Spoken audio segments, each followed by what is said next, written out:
We're talking about podcasts. We're talking about itty-bitty podcasts. A podcast.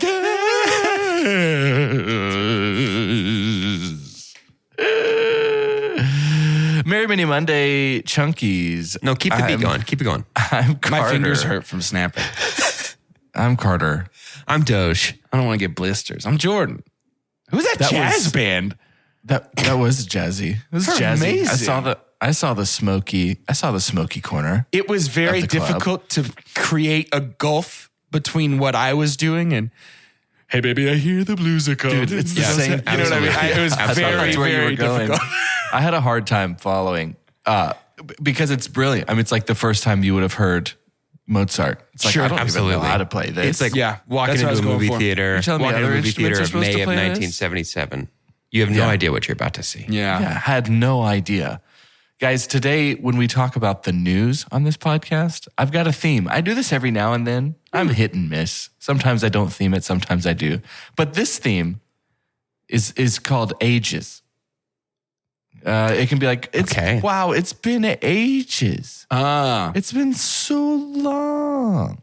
I want to start by saying Grey's Anatomy is wrapping up its 19th season. Good. Interesting. Lord. I thought I was going to read an article about how Ellen Pompeo, Meredith Grey herself, and I think I've seen 9 seasons, and it's bizarre to me that that is not even half. That's not quite 9 half. seasons is a long show. That's a lot of anything. Yeah. I thought I was about to read that she was, because she's saying bye to I think Grace Sloan is the name of the hospital that they work at in Seattle. She's leaving that hospital to go to another hospital in Boston, taking her children, which I'm sure could be going to college anytime soon. And it's not, though. It was just to say, like, it made movie news, TV news, that she's leaving. Shonda Rhimes has said, Grey's Anatomy is leaving Grey's Anatomy? Well, in spirit. This season, there was like 24 episodes, and she was really only a part of 8 of them. But she's still kind of there. And Shonda Rhimes said Grey's Anatomy will end whenever Pompeo doesn't want to do it anymore. So that's it seems always like a we good kind metric for a good TV show. We've got some other careers in the balance here on behalf of someone's love for someone else. To say, hey, you can keep doing this. So they kind of did a semi-revamp and brought in a whole bunch of newbies on this most recent season. Worked and really it's just well for kind of like, I was just about to say, Scrubs did that, yeah? No, it's all like, hey, when terrible. Ellen says no, I'm sorry, guys. Here was your hot start to Hollywood. But as soon as Ellen's done, you're done. I would be a little bit anxious about that. Here's something even crazier about Grey's Anatomy being 19 seasons long. So with Grey's Anatomy being 19 years old, it is only but a first grader, kindergartner, younger than Pokémon. So Ash Ketchum made the news that after 25 years, he is finally Did he catch him the very best. Wow. He is finally won. Congrats. Wow. Good He job, is the Ash. world's top trainer on Pokemon's current iteration of its show. It's funny, they call him a perpetual 10-year-old. Same. Hey, Ash. Same. Yeah. Been called worse, buddy. On the Pokemon Ultimate Journeys series, they mastered they win the Masters 8 tournament of the Pokemon World Coordination Series, which made him the greatest in the world. So congratulations, Ash. Very, very proud Ash. of you. We're going to play a little game Yeah. in the latter half in honor of Ash Ketchum. Can we sit in the Grey's Anatomy space for 1 second? We can go right back to it. I am struck by the fact that you can see. Look, I've seen just a scooch of episodes of Grey's Anatomy. I've watched some here and there. I watched a little bit of the first season, and then I've caught episodes here and there. I sort of get what the deal is. I understand some of the appeal, especially of the early seasons. It's high drama. Yeah. Lots of pretty young faces just hanging out, being attractive, High doing their drama. thing at the hospital. I get that. Very hot. Nothing is 19 seasons good. There's not any fictional show that is 19 seasons good. It is our, I was looking into this. It is our measurement of good. Disney, who owns it, How? ABC. So The Disney, mouse. like this is a massive cash cow for them. So Yeah. Grey's Yeah. Anatomy, internationally especially, is incredibly popular. It's like how someone from another part of the world might come to Dallas and think they know a lot about Dallas based off of the show Dallas. Right? So yeah, Grey's Anatomy is just making a lot of money. And so that's how it keeps going. I get that, but it just strikes me, having recently, within the last handful of months, finished out one of the best shows ever made, Better Call Saul, a show made with purpose and an end in mind. It occurs to me that basing a show and the length of said show around just, whenever we get bored, we'll stop, might not be the best idea for continuous quality. Let me play Meredith Grey's advocate for a second. Sure. That's our approach to this podcast. I would argue that this is not a fictional show, Doge. Would you say Pokemon is a fictional show? I would. Is it doing the same thing? I would argue that it probably should have changed up its formula a long time ago. Yeah. I'm nothing if not consistent. That's true. But congrats, Ash. It took you 25 years at 10. Can you imagine living your 10 year when you're 10 years old doing that for 25 years straight? Yeah, Honestly, we don't talk enough about how honestly, one of the Ash is worst an adult years of my trapped in a life. child's body. I would definitely not want to do that. Oh, no. 5th grade ripped. I enjoyed 5th grade. I would be 5th grade for a while. No, 5th grade was a bad time for me. There's a picture of me Very bad somewhere for me. in my field day tie-dye shirt with my puka shell necklace and my two brackets of braces just on my 2 front teeth to close that gap. That picture haunts me. I think about it every morning. It's why I hate myself. Anyway. Yeah. 5th grade was like pre-braces. For me to be 10 for 25 years would just be like, that's just 25 years straight of my mom having cancer diagnoses. Yeah, so that's I'm a like, tough That's I'm not out. fun. That's not a good. Definitely But out. Carter, I had braces. That's not a good time. You did have braces though. So, I mean, Guys, I didn't have braces, didn't have anything going on in my family. That was like pre the kind of puberty huskiness really hit in full force. And it was like endless stamina, play outside, jump on trampoline, play with dog. so I guess if you have non-swim all good the 10, time. if you have good 10, you have bad medical 20s, right? You're just constantly probably. going in for mild ailments. If Yeah, you had, probably. Mild ailments. mild to moderate ailments, I would say. I would say we're closer to moderate with some of the conversations we were Sure. having Yeah. before we began filming. So a theme right now, as we stick with, it's been ages. We don't film this for anybody who just went, oh, is there a video? No. No. There's no video, sorry. There is a big affinity currently for these big fictional stories to go back. Let's go back. So House of the Dragon is many years before Game of Thrones. I started House of the Dragon, by the way. Ooh. I have to say, let me take a quick aside. Sure. I really enjoyed House of the Dragon. The final scene of House of the Dragon is one of the best final scenes of a season in television that I've ever seen in my life. Well, The final frame. Beautiful. Do you Wonderful. want a quick 30-second to a minute thought so far on House of the Dragon from me? From you? Yeah, sure. I'm 2 episodes in. It is, I'm going to say, as of right now, 2 episodes in, it's a solid 7. I'm enjoying it. It is weirdly nice to be back in that world. I like being back in that Right. world more than I thought. I had a moment where I was like, I'm not going to I'm going to It's allow like coffee myself. with an X. You know what I'm saying? Yeah, sure. You're like, I'm going to allow myself to let these people try and salvage this. That's what I decided. I'm proud of you for that. But the visual language of the show is far more polished than OG Game of Thrones in a way that I don't really like. It's a little more like sleek, which Okay. being a prequel feels weird. And I would say that the dialogue is much more similar to season like 6, 7, 8 than it is early seasons. It's way more modern in the Yeah. dialogue in a way that feels like Game of Thrones seasons 1 through 5 felt like people in Westeros were talking. 6 through 8 felt like people in America in 2018 were back to writing Seattle. dialogue for Westeros. Yeah. That's what this feels like. I will say it is starting to be noticeable to me that they are really, really, really swinging for the fences with some like, oh, did you catch it? Did you see that? And it does great on me. However, still a 7. The acting is good. The action is still top tier. You're not even to Emma yet. Not even to Emma Darcy. Yeah, correct. Who I think was my favorite thing about the whole show. I'm excited. But yeah, very good. We have we also went way back for Rings of Power. How many years was that? Do we remember? Many, many years before our story that we get in The Lord of the Rings. And now Dune has HBO Max is having a series called Dune: The Sisterhood. This is about 10,000 years before Dune. It is about the Harkonnen sisters essentially creating the Bene Gesserit, or however you can pronounce that. It's pronounced in many different dialects all over the communities of Dallas and Rockwall and Allen.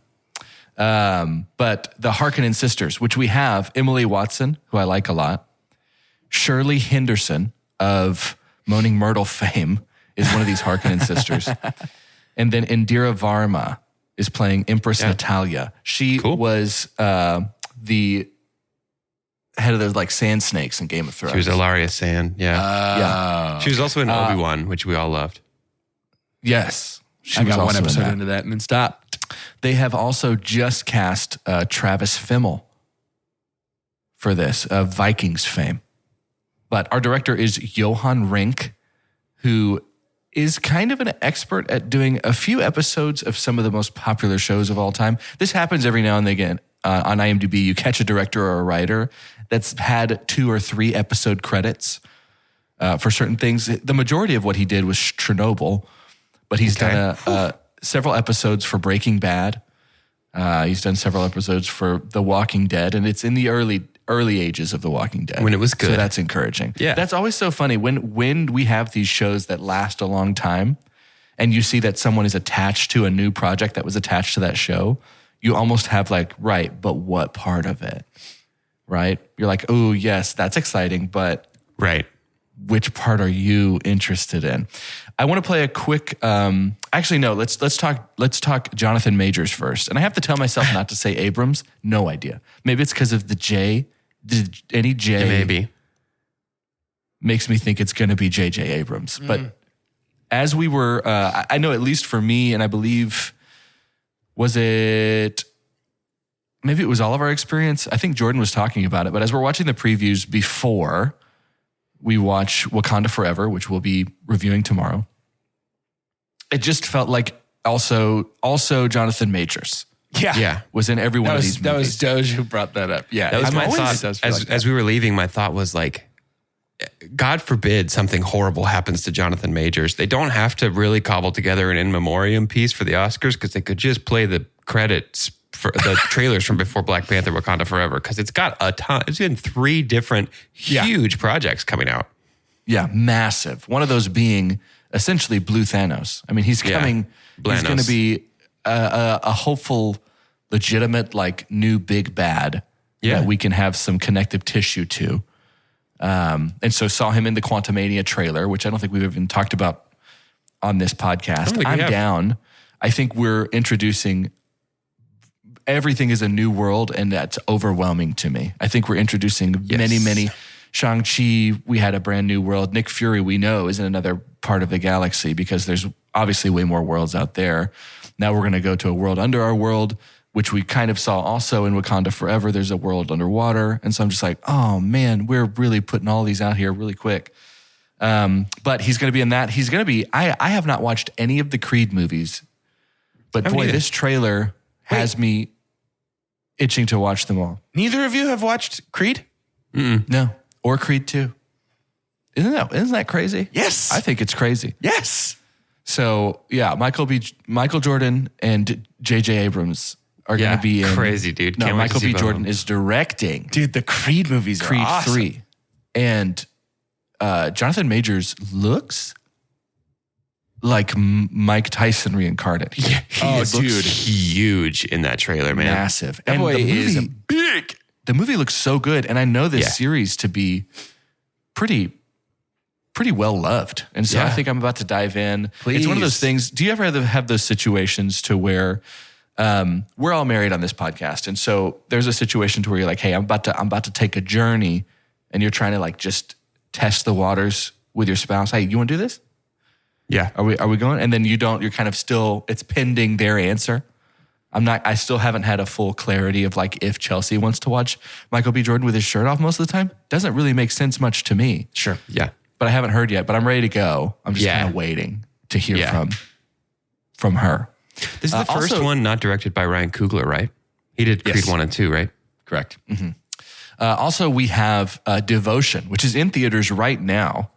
That talks about a pair of U.S. Navy fighter pilots risk their lives during the Korean War. So this is Jonathan Majors and Glenn Powell. Yeah. Apparently, friend of the podcast. it just if there's a plane, go ahead and cast Glenn. Glenn's agent's like, you want to go in a plane again? Guy. He's a pilot guy now. But I'm going to be honest. I don't think that looks very good to me. Yeah. It looks like tough. it looks like it wants to be Top Gun by way of Dunkirk. Yeah. And it's like, I mean, both of those already exist and they're both pretty good. I thought the acting in the trailer was strong, which made me interested, but the visuals sort of felt like that canned old school war visual. I don't know.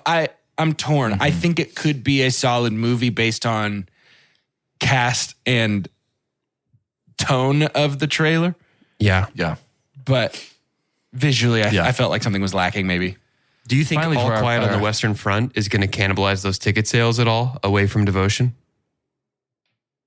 I don't even think I'm familiar with All Quiet It's on the just Western Front. it's a streaming show, right? Is it not? I thought it was a theater release. Is it not? Is it a show? Maybe there is a streaming.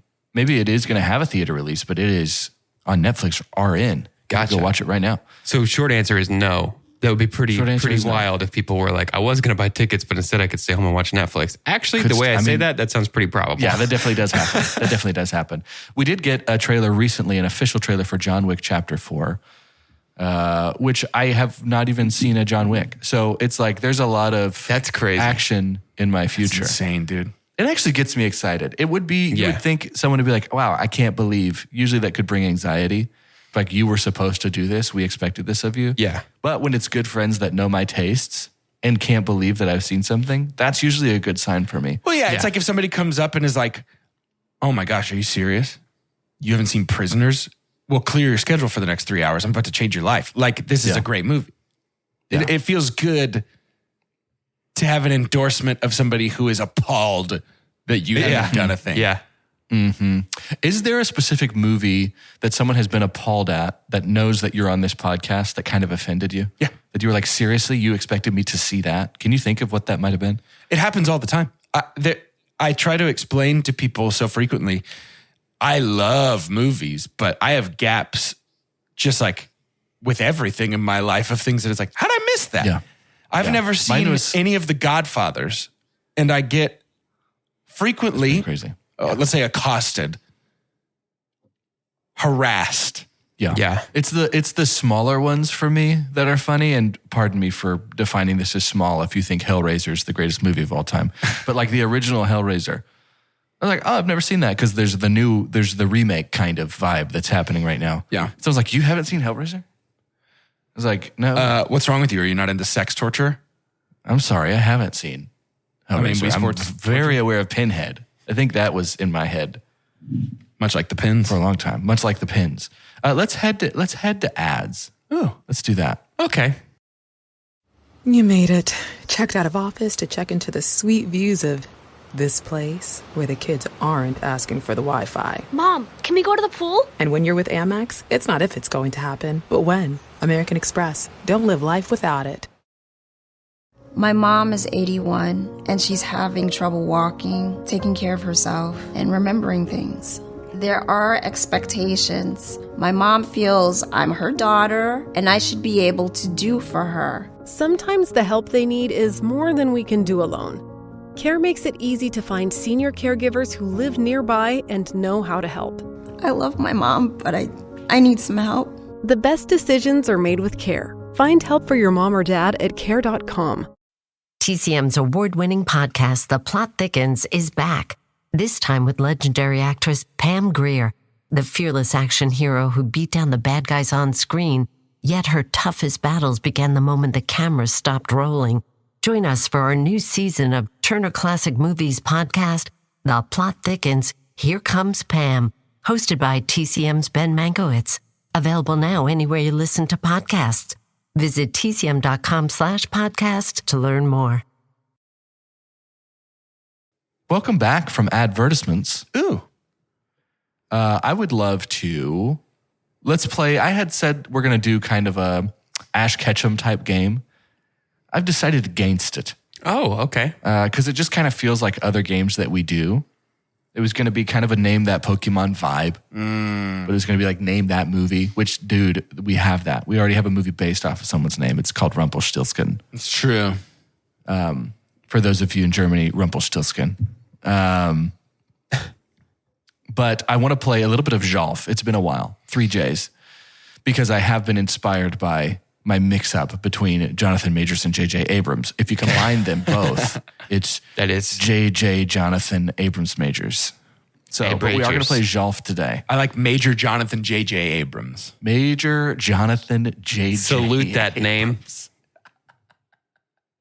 Can't you just see like the that. flag waving in the background while you say that name? Amber waves of grain. Amber waves of pain. Ooh. Let's play a bit of jjolf. This is based off of the game golf, except with 3 J's. Yeah. And so each of these guys have been allotted 22 strokes to try and stay within guessing as close to the actual critic or audience review score on Rotten Tomatoes of a film. And what we will begin with is, I want to stay in the MCU. I wanted to go around with maybe some of the lesser known MCU installments and see how close you guys can get to Is that even projecting. a thing anymore? Is that even a thing? Yeah, there's That's a some good really question. indie ones. Not That's a lot a of good people question. have seen. I'm going to have a little bit of, let me take, might I get on the soapbox a tad here? You may. The MCU is fascinating for like movie-going data collection, just because of its length of time that it has existed and obviously how popular it is. I think it is, reviews are inevitable in movie business. We must have them. We have to have awards because we do have to have some kind of measurable. And it's always really weird because it's subjective, like it's art. It's like if you went into the gallery and it had a to 10 scale and it put like by a Van Gogh, it would say 10 out of 10. Yeah. And then it came up to like, you'd come to a Monet and you'd be like 8.5 out of 10. It's like, would that change the way that you viewed the way that you looked at that gallery? Like if there was a whole section of a gallery that was like, these are the 5 and belows, do you go in there and appreciate it as much? No. I don't know. It's interesting. So I wanted to look at the bracket? MCU. Yeah. It's a loser's Consolation bracket. art.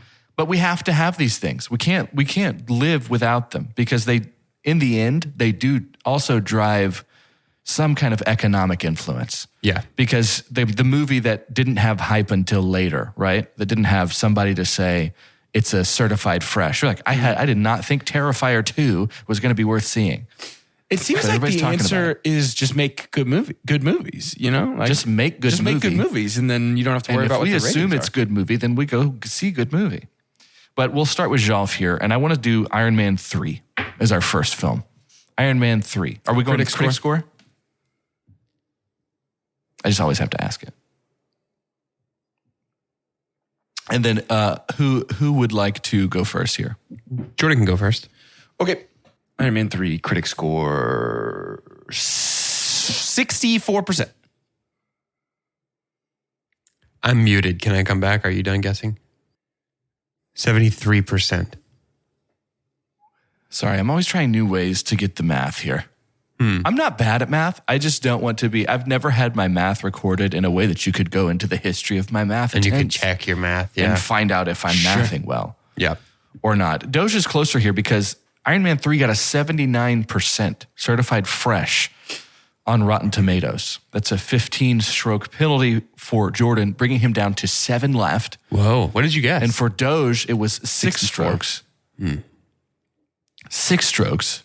Being hit, Jordan guessed I honestly 94. genuinely think that I was thinking Iron Man 2. Well, that's great because that's what's next. We're going to do Iron Man 2. You going to let it ride? Let that number ride? Yeah, I'm just Next. gonna let it go. Jordan has 7 strokes left to Doge's 16. And you're keeping the same guess, Jordan? Yeah, I'm going to leave it down. I love Jolf. I'm not being dismissive of the game Jolf. I just thought this was the movie last time, so I'm keeping it. Yeah. 70. Doge? 70. 70. So Jordan is not yet out of it because he could be exact, but he's sitting at 0. He was literally, with what he had left allotted, which was 7, it was actually 71%. Cool. So Doge has 15 to Jordan's 0. Now let's do Black Panther, the original, the OG. Doge, will you start us off this time? I will. Jordan, you want to mute? 92%.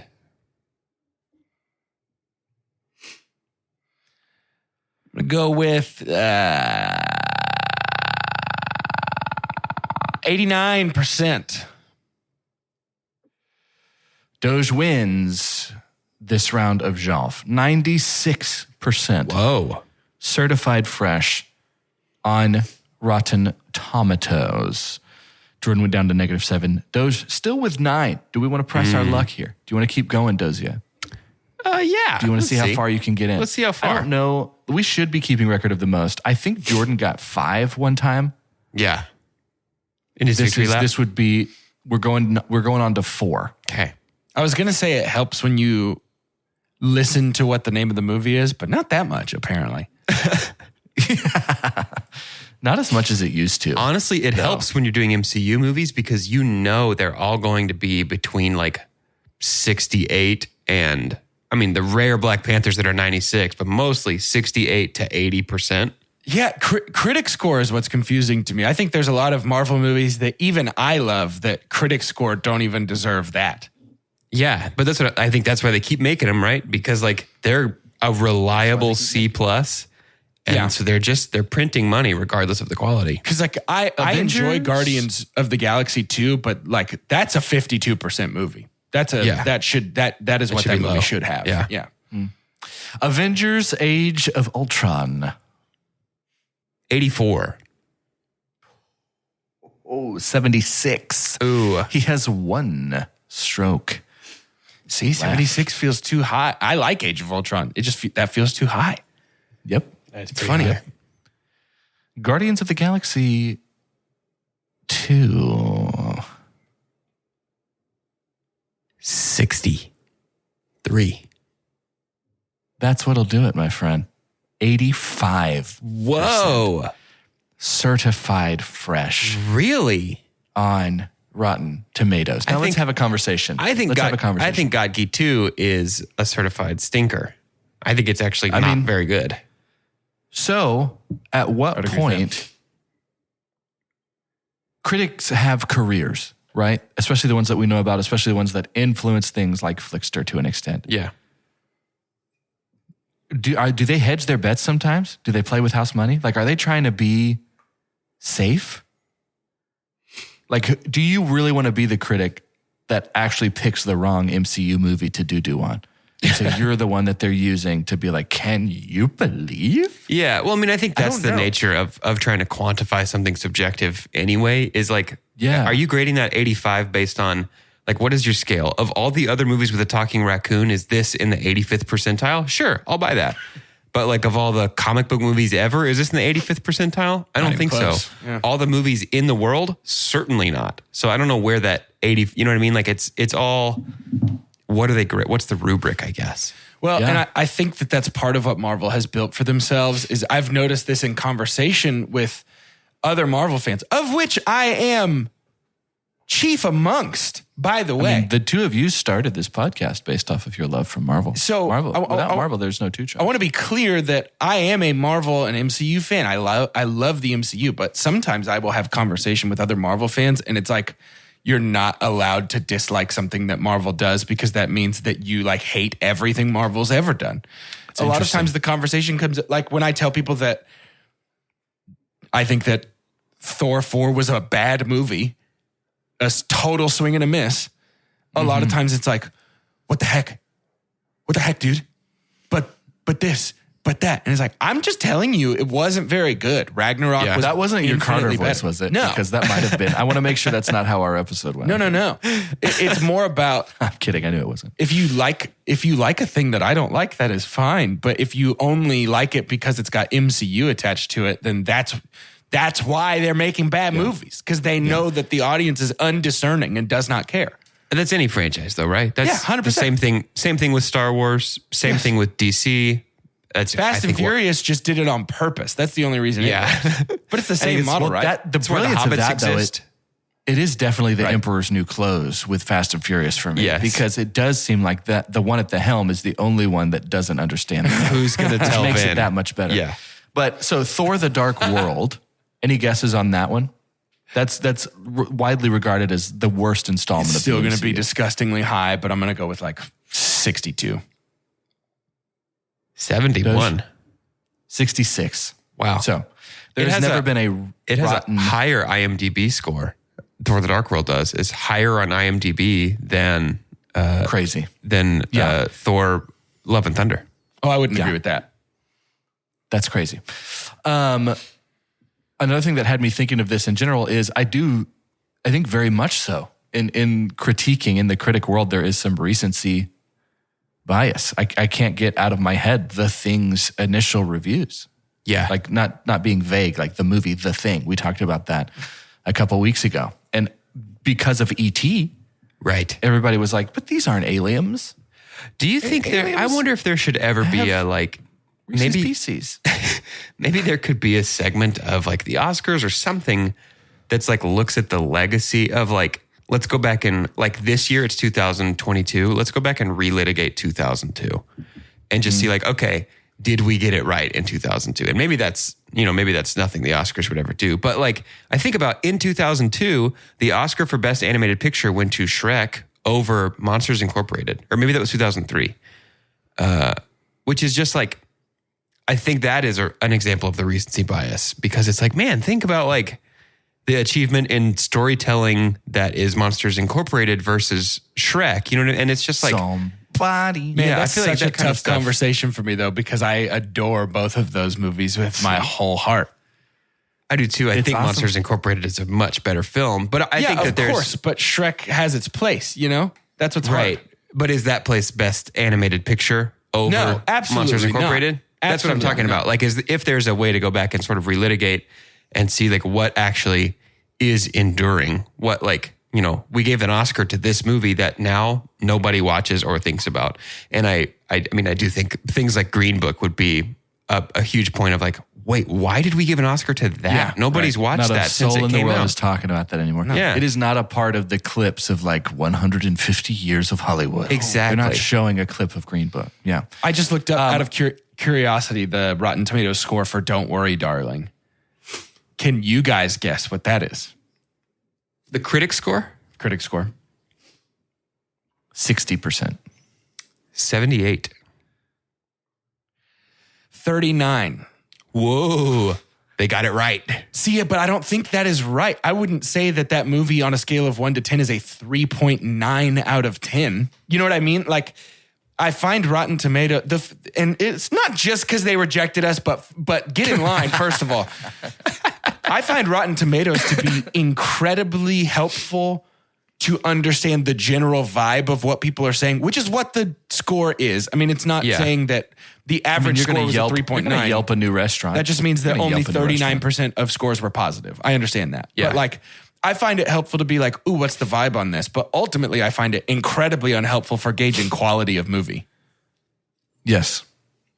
Do you feel like IMDb's stars are the same thing or more helpful than Rotten Tomatoes? I think that I have learned to read the original Latin and hieroglyphs of the IMDb star system. Take it back to the source. So like, if I open up a comedy on IMDb and it's got a 6.8, I'm like, that's probably a pretty good comedy because comedies get low scores. If I open up, an Oscar bait type movie and it has a 7.4, I bet it's just okay. So you got the IMDb stars are a sliding scale that once you learn how to read and interpret, they are pretty helpful for the most part. But then also I find that because IMDb is audience, IMDb tends to get review bombed or boosted more than any other place. So you'll find stuff that is clearly an 8 that's sitting at like a 5.2 because people are just creating new email addresses and review bombing like Rings of Power. Because they're mad it exists. Yeah. Rings of Power. Just out of curiosity, I'm going to look up this Rings of Power. Which Rings of Power is the number 2 show in the Nielsen streaming rankings right now. Yeah. Or I think it's all television, not just streaming. Rings of Power has tearing up. A 6.9 out of 10. I would fully disagree with that. I think that show deserves a higher score than that. And if you actually go and look at the episode ratings, that doesn't make any sense. Yeah. I've looked at that before. They're high. Yeah, I mean, they're most of them sit So mid it's not an sevens with a average. couple tipping up into 8. But no, you rate the show and the episodes separately. It doesn't take an that's so aggregate score of the episodes to rate the show, which it should. That's crazy. That's interesting. Yeah, I think not that every Two Chunks episode isn't an advertisement for Two Chunks as a podcast, but I would say the best way to approach this, because we know that we're not going to be able to change critic reviews because it's a love-hate relationship. It is also something that I find myself looking at. I was like, as a New Year's resolution, do I just not look at reviews? Should I just go see a hyped movie without even checking a review so that I can have, what is that organic drip of unfiltered, my actual opinion? How much is that actually influencing me? The best thing to do though, regardless, is in these conversations where you disagree with the critic or you disagree with one of your friends, just be a good listener. I'm not trying to get into my communications class, but one of the best things to do to enjoy the art together is just to be able to talk about it in a semi-civilized way. Sure. Like you don't even have to go, like you and the bros or you and your friends don't have to be incredibly civil about it. You know their hearts. But it's like, I've been in conversations before where people are just unwilling. I'm not trying to come in and change your life and poo-poo on things that you love. We say love what you love. But let's just talk about maybe Zack Snyder Isn't a good director. Maybe he's not, right? I'm not trying to convince you. I think that's what happens a lot. I'm just so not stained by, but saturated by like political seasons right now too. Yeah. That it's like, boy, I wish we could just talk. Let's just talk. Can we just talk about it? Nobody just talks anymore. It's just what? man. Nobody sits on the front porch anymore And with a big nobody picture. wants to work. Yeah. Nobody wants to work. Nobody sits on Kids the front these days porch. are drinking Coca-Cola and not sweet tea. Yeah, what's happening? What's happening? To end today's episode, I'd love to have your name. And I want you to tell me, you've got your 3 choices. I don't need all the details of your 3 choices, but let's turn Pokemon into going into the movie business. So you'll have your 3 starting actors or actresses that you can choose from. Tell me who you're picking to be like, let's go on this journey together. It could last 25 years. We might not make the hit of all hits, however that measurable is for you, whether it's Best Picture or whether it's a cult classic, but you're trying to grab somebody to be your Pikachu through Hollywood right now. Yeah. Oh, to be Pikachu. No. They're not playing Pikachu. This was a metaphor. Oh. And Pikachu, I understand also, is not one of the, I apologize. That's why you're getting on. Is this So we're about picking- Pokemon? Pushing up the glasses on your We're brow. picking It's not about 3 Pokemon. actors and just saying like, I'm And I also riding your understand Pikachu career. is not one of the first 3 that you can choose from. So, Except in yellow version. but yeah. So what do we, I got lost in the Pokemon At the beginning of it all. Yeah, that's my fault. So it is a metaphor as to like, we were talking about Ash being around there for 25 years. So in a world where you get to pick, let's say, at the very beginning, Professor Oak was like, you can go Charmander, you can go Bulbasaur, you can go Squirtle. And you're like, I'm going to go this route. So who is that for you? Who are you picking to be like, you're my OG member of the team? Are we picking one person? 1. Okay. I don't understand what we're picking. We want their career to go another 25 years? This is the person I don't know why I'm so confused. that it's simple. You're confused because it's confusing. if you're okay. Who is you're at the beginning of your journey. You're going to go be some kind of Hollywood boy. Who are you picking to be the greatest of them all? You know how Jordan Peele has. Listen, I got it. I'm going to take all the Pokemon out of it because Pokemon is frankly just confusing us. You know how Jordan Peele has Daniel Kaluuya? Yeah. And it's like, that's his ride or die. He's put him in everything. He's taken him to the stars with him. Yeah. Who are you taking to the stars with you? And I'm picking somebody today, not 25 years ago. Right. Got it. Today. Got it. Right. If you're somebody today. If you're Jordan Peele 2, who's your guy? So pick your muse, Yep. but because I still want it to be Pokemon because this is my section. I want you to tell me what type they are if they were Pokemon. Yes, I love it. Okay, I great. love it. Yes. This isn't me thinking about my person. This is just me being so glad I got to hear. Thank you for your help. Thank you for your guidance. I'm so sorry. If you're listening and you're like, that was obvious from the beginning, I apologize. It went, I don't know. It definitely went over, through, and around my head. It wasn't. I'm Carter, and I'm going to pick Anya Taylor-Joy. Nice. And she is very clearly a psychic type Pokemon, I would say. Dark, even if we were to add something else. What if there was somebody on your show who didn't know what the types of Pokemon were? What are the types that I could choose from? You Just can go say just an think of element. an You're element. probably right. Cool. I'm Doge. I'm picking Jonathan Majors, and he's muscle type. Fighting. Very good. It's close, yeah. We asked you to pick an element, and you said muscles. It's on the periodic table. Rock. Mine is, I'm Jordan. I'm picking Florence Pugh, obviously. And she is, of course, a grass psychic type. Ooh. Grass psychic. What's the grassy about her? Just Midsummer. Have you seen Midsummer? That's what I was thinking. Midsummer is a grass psychic. Her sprite on screen would be her in that dress with the flower Yeah. crown. I love that. Can you guys tell what's muscly about Jonathan Majors? His muscles, probably. You got Probably. it. Got it in one.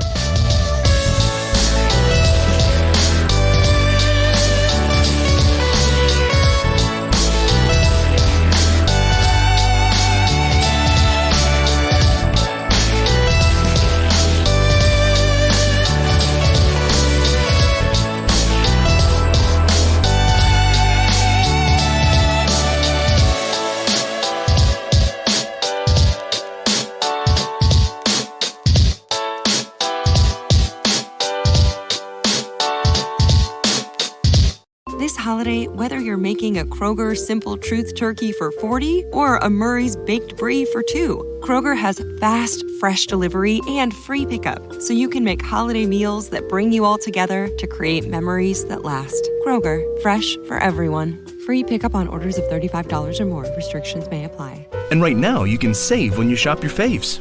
Just buy 6 or more participating sale items and save 50 cents each with your card. Kroger, fresh for everyone. TCM's award-winning podcast, The Plot Thickens, is back. This time with legendary actress Pam Grier, the fearless action hero who beat down the bad guys on screen, yet her toughest battles began the moment the camera stopped rolling. Join us for our new season of Turner Classic Movies podcast, The Plot Thickens, Here Comes Pam, hosted by TCM's Ben Mankiewicz. Available now anywhere you listen to podcasts. Visit tcm.com/podcast to learn more.